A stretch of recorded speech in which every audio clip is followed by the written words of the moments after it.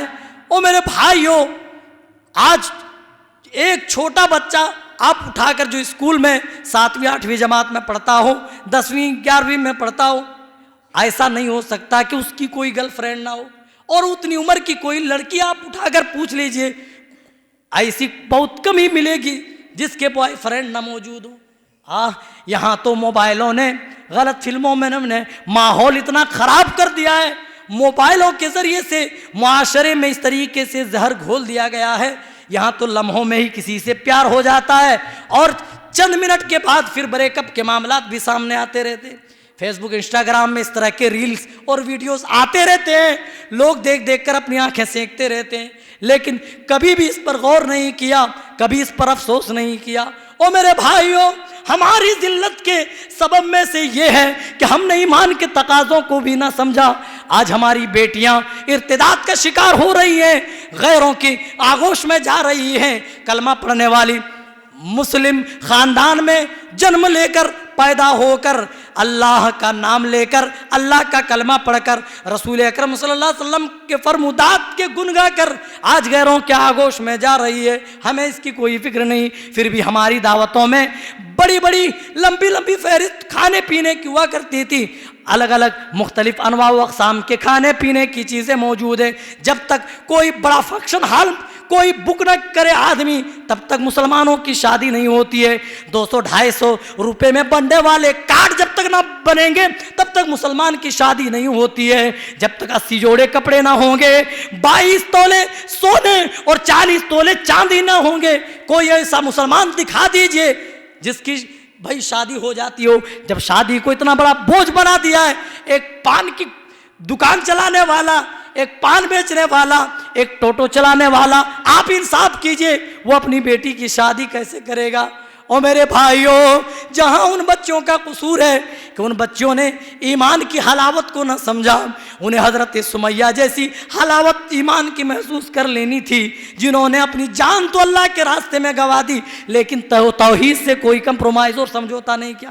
وہیں پر کچھ ہماری بھی، ہم مسلمانوں کی بھی بھول اور ذمہ داریاں ہیں۔ ہم نے شادی کو اتنا ہم نے بڑھا چڑھا کر کے شادی کو لوگوں کے درمیان پیش کیا کہ لوگ شادی کرنے سے پہلے لوگ 1000 بار سوچتے ہیں۔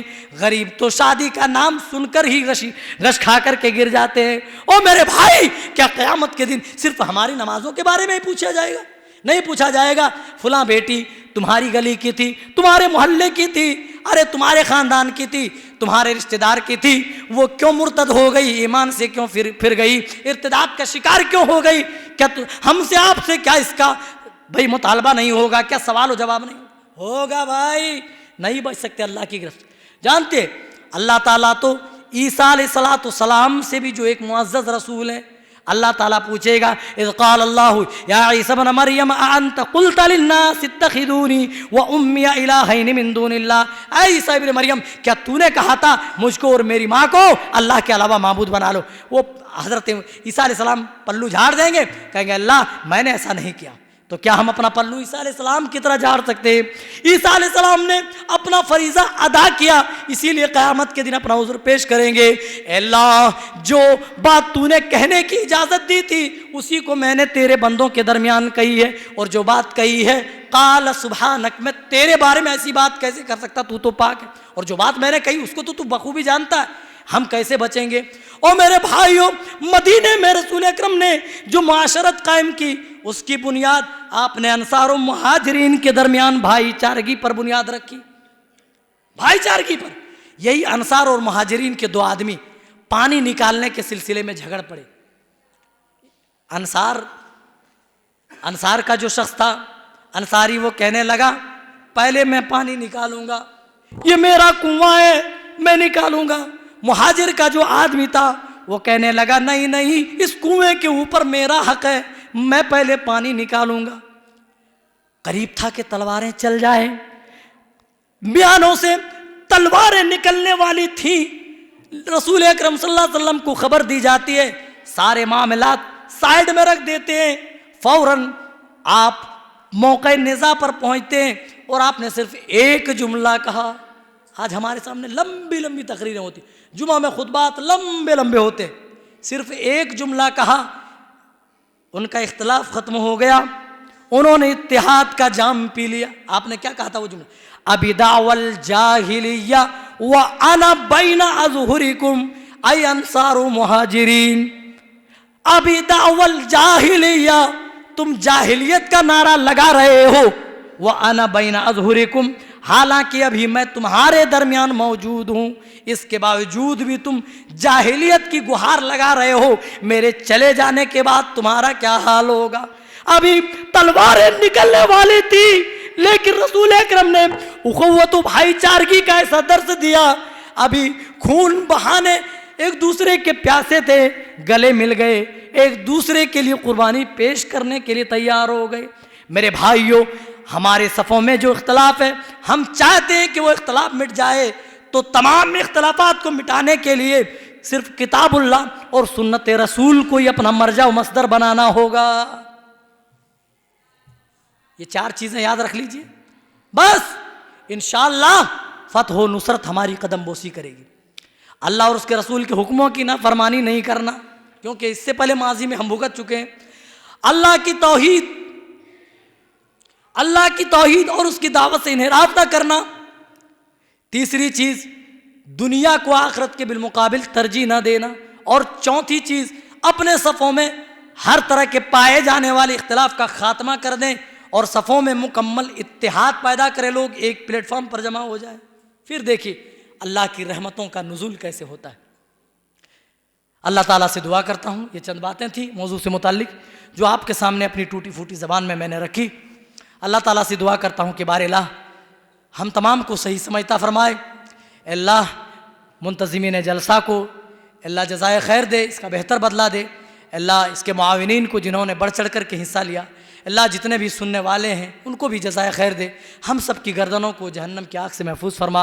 اے اللہ ہمیں سچا پکا مسلمان بننے کی توفیق عنایت فرما۔ اے اللہ جو ہماری ذلت کے اسباب ہیں ان اسباب پر ہمیں غور و فکر کر کے اس پر عمل پیرا ہونے کی توفیق دے. آمین. تقبل یا رب العالمین. والسلام علیکم ورحمۃ اللہ وبرکاتہ.